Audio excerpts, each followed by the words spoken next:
இதே நேரம் இன்னும் ஒரு தகவல் குறித்து நாங்கள் அவதானத்தினை செலுத்தலாம். இந்த தகவல் இவ்வாறு தரப்படுகிறது. தினகரன் பத்திரிகையில் உரித்துரிமைகளை ரத்து செய்வதற்கு எதிராக செயற்படவில்லை என்பதுவே இந்த தகவலாக அமைகிறது. முன்னாள் ஜனாதிபதிகளின் உரித்துரிமைகளை ரத்து செய்யும் அரசாங்கத்தின் தீர்மானத்துக்கு எதிராக முன்னெடுக்கப்படும் செயற்பாடுகளில் தாம் ஈடுபடவில்லை என முன்னாள் ஜனாதிபதி சந்திரிகா பண்டாரநாயக்க குமாரதுங்க தெரிவித்திருக்கிறார். உரித்துரிமைகளை ரத்து செய்வதற்கு எதிராகவே உயர்நீதிமன்றத்தில் மனு தாக்கல் செய்யப்பட்டிருக்கிறது.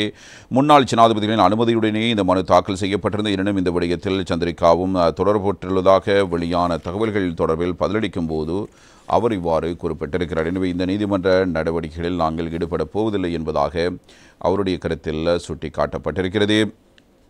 இது தொடர்பிலான மேலதிக தகவல்களை நாங்கள் அவதானிக்கும் போது மிக பிரதானமாக இந்த விடயம் குறித்து பலருடைய கவனம் இருக்கிறது. ஆனால் உரிமைகளை ரத்து செய்வதற்கு எதிராக நாங்கள் எந்த விதமான செயற்பாட்டையும் முன்னெடுக்கப் போவதில்லை என முன்னாள் ஜனாதிபதி சந்திரிகா பண்டாரநாயக்க குமாரதுங்க இவ்வாறு அறிவித்திருக்கிறார்.